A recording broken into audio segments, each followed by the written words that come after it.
Hello physios. Today we learn on topic on urine formation from physiology topic. It is most important and we will cover in exam points. This is the urine formation. As you can see in this picture, it is a unit, that is your nephron from the kidney. As there are many nephrons in the kidney, how it forms the urine formation from each nephron. Here you can see some of the parts of the nephron. Your PCT, DCT, Bowman's capsule and loop of Henle collecting duct. First entering into its topic, it's a urine formation. It is a blood cleansing function. Normal urinary output is about 1 to 1.5 liters per day. And the process of urine formation, it is your glomerular filtration, tubular reabsorption, tubular secretion. From the glomerular filtration, first, it is the first process of urine in which the blood is filtered by passing through the glomerular capillaries by filtration membrane. As you can see the next step, filtration membrane and the glomerular capillary membrane. It is formed by the single layer of endothelial cells which are attached to basement membrane. It has many pores called fenestra or filtration pores. Next, basement membrane. Basement membrane of glomerular capillaries and basement membrane of visceral layer of Bowman's capsule fused together.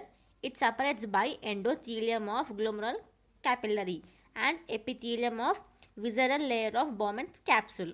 Next, visceral layer of Bowman's capsule. In this, it is a single layer of flattened epithelium cells which rest on the basement membrane. Each cell is connecting with basement membrane by cytoplasm extensions called pedicels. So, epitheliums and pedicels are both together called podocytes. Pedicels, that is interdigitate with small cleft-like spaces called slit pores or filtration slits. Through this filtration, it takes place the urine formation. And the blood passes through the glomerular capillaries and filtered in the Bowman's capsule. It means all will be filtered up only except the plasma proteins, because plasma proteins are very large molecules size than the filtration pores present in endothelium of capillaries. This is called glomerular filtration. It's called ultrafiltration. What is GFR? As it can be asked as 2 marker. It means total quantity of filtrate formed in all nephrons of both the kidneys in given unit of time. Normal GFR 125 ml per minute or 180 liter per day. Filtration fraction. It means your GFR.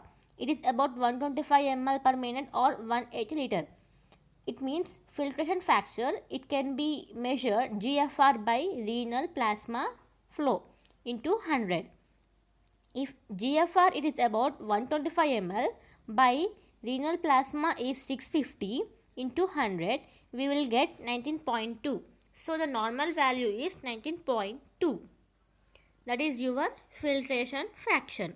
Next, net filtration pressure.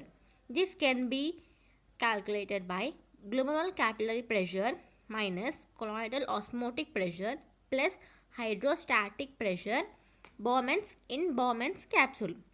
That is your GCP minus COP plus HPB. 60 minus 25 plus 15 equal to 20 mm of Hg. That is your net filtration pressure. Next, tubular reabsorption. It is a process of filtrate from Bowman's capsule which can pass through the tubular portion of nephron, and it can be filtrate undergoes both in quality and quantity. Many unwanted substances like glucose, amino acids, water and electrolyte are reabsorbed from the tubules.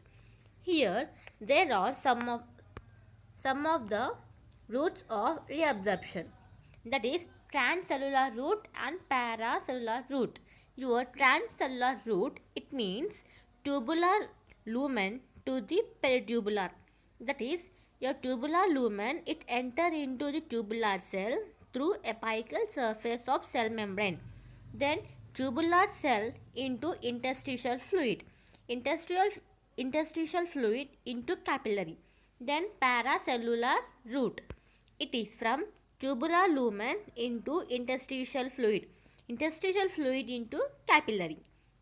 Next, sites of reabsorption. It can be PCT, loop of Henle, DCT and CD, collecting duct. These are the sites of reabsorption. In loop of Henle, mainly sodium and chloride ions. Your DCT, sodium, calcium, bicarbonate and water. Your collecting duct, sodium, it is only the presence of aldosterone. Next, water in the presence of ADH and urea. These are the sites of absorption. And in PCT, it is about like some glucose, amino acids, sodium, potassium, calcium, chloride, phosphates, urea, uric acid and water. These are the mainly will be involving.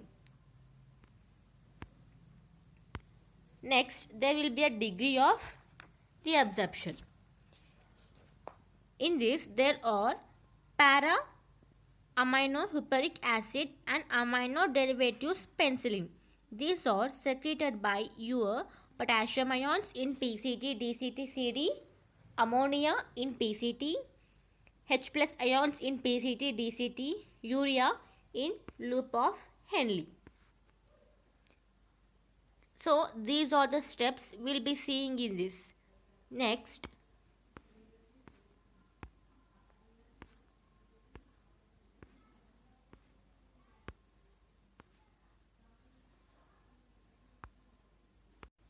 this is a diagrammatic overview from which you can see reabsorption and concentration, secretion, filtration ions. This is the good diagram. You can also be draw in very easily. Like you can see in which part, like PCT, DCT, loop of Henle and collecting that, what are the parts are getting reabsorption and secretion. Thanks for watching SPN.